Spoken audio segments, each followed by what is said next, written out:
എൻ്റെ പേര് ശബരി. ഞാൻ കഴിഞ്ഞ ജൂലൈയിലാണ് വന്നു തുടങ്ങിയത്. എനിക്ക് നല്ല തടി ഉണ്ടായിരുന്നു. എനിക്കൊരു 100 മീറ്റർ പോലും കണ്ടിന്യൂസ് ആയിട്ട് ഓടാൻ പറ്റില്ലായിരുന്നു. നമുക്ക് തടി കുറയ്ക്കാനുള്ള ഡയറ്റും ഇപ്പം കഴിക്കണം, എങ്ങനെ കഴിക്കണം, അങ്ങനെ എല്ലാ കാര്യങ്ങളും സാർ കൃത്യമായിട്ട് പറഞ്ഞു തരുമായിരുന്നു. ഓടുമ്പോഴും എങ്ങനെ ഓടണം, നമുക്ക് ബോഡിയിലെ ഓരോ മൂവ്മെന്റ്സും, കാല് വെക്കുന്നതും കൈ വെക്കുന്നതും അവിടെ പോസ്റ്ററും, അങ്ങനെ എല്ലാ ചെറിയ കാര്യങ്ങളും, ഓരോ ചെറിയ കാര്യങ്ങളും സാർ പറഞ്ഞു തരും, സപ്പോർട്ട് ചെയ്യും. ഞാൻ ഇവിടെ ഫസ്റ്റ് ഒക്കെ വരുമ്പോൾ ഒരു റൗണ്ട് പോലും കംപ്ലീറ്റ് ഓടില്ലായിരുന്നു. ഒരു റൗണ്ട് ഓടി തീരാറാകുമ്പോൾ ഞാൻ നിൽക്കാൻ പോകുമ്പോൾ എൻ്റെ ഫ്രണ്ട്സ് എന്ന് പറയുമ്പോൾ ഇവിടുത്തെ ചേട്ടന്മാർ തന്നെ, അവരൊക്കെ ഇപ്പോൾ ജോലി വീട്ടിൽ പോയി. അതിൽ ഓടുന്നതിലും ഒരുപാട് മിസ്റ്റേക്സ് ഒക്കെ ഉണ്ടായിരുന്നു. അതൊക്കെ സാറും പറഞ്ഞു തരും. അങ്ങനെ ഒരു 1 ഇയർ കൊണ്ട് എനിക്ക് ഓടാനുള്ള ഒരു കോൺഫിഡൻസ് ആയി, നല്ല രീതിയിൽ പെർഫോം ചെയ്യാൻ പറ്റുമെന്ന ഒരു വിശ്വാസമായി.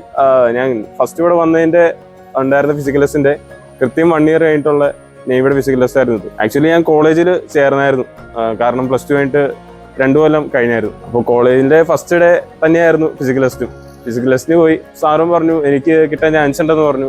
നല്ല രീതിയിൽ ട്രെയിനിങ്ങും ഇതിനൊക്കെ വരുമായിരുന്നു. ചെറിയ ടെൻഷൻ ഉണ്ടായിരുന്നെങ്കിലും നേവിയുടെ ഫിസിക്കൽ ടെസ്റ്റ് പാസ്സാൻ പറ്റി. പിന്നീട് മെഡിക്കൽ ടെസ്റ്റും ഇങ്ങനെ ദൈവത്തിന്റെ അനുഗ്രഹം കൂടി കൊണ്ട് പാസ്സാൻ പറ്റി. എനിക്ക് ഈ പറഞ്ഞ പോലെ രാവിലെ എഴുന്നേക്കാൻ എല്ലാവരെയും പോലെ ചെറിയ മടിയുണ്ടായിരുന്നു. അപ്പൊ അമ്മയും അച്ഛനൊക്കെ തന്നെയാണ് എല്ലാ ദിവസവും രാവിലെ എഴുന്നേപ്പിച്ച് വിടാറ്. പിന്നെ എയർഫോഴ്സിന്റെയും അതിനുശേഷം പാസ്സാൻ പറ്റി.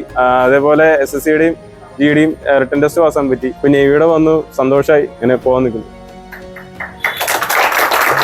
ശബരിനാഥിന്റെ അമ്മ. മോന് സോൾജർ ആവണം തന്നെയായിരുന്നു, നേവി തന്നെയായിരുന്നു അവൻ്റെ ആഗ്രഹം. നമുക്ക് നല്ല ട്രെയിനിങ്ങിന് പോയാലാണ് കിട്ടുള്ളൂ. അങ്ങനെ പറഞ്ഞ് ഇവിടെ തന്നെ NAPT തന്നെ വന്നു. നല്ല ട്രെയിനിങ് കണ്ടിന്യൂസ് ആയിട്ട് 1 വർഷം മടി കൂടാതെ അയാൾ തന്നെ കൃത്യമായിട്ട് ട്രെയിനിങ്ങിന് വരികയും ട്രെയിനിങ്ങിന് ഓരോ ദിവസം വരുന്തോറും നല്ല മെച്ചം ഉണ്ടായിരുന്നു. അതിനനുസരിച്ച് കയറി അവൻ വന്നു. പിന്നെ പോകുന്ന ഫിസിക്കൽ ടെസ്റ്റിന് നല്ല കോൺഫിഡൻസോട് കൂടിയാണ് മോൻ പോയിക്കൊണ്ടിരുന്നത്. പിന്നെ പോയതിൽ നേവിയിൽ പോയി ഫസ്റ്റ് അതിന് ഫിസിക്കലും മെഡിക്കലും, അത് ഒരുമിച്ചായിരുന്നു ഫിസിക്കലും മെഡിക്കലും. അത് അപ്പം തന്നെ കിട്ടിപ്പോന്നു. പിന്നെ എയർഫോഴ്സിൻ്റെ ഫിസിക്കല് കിട്ടി.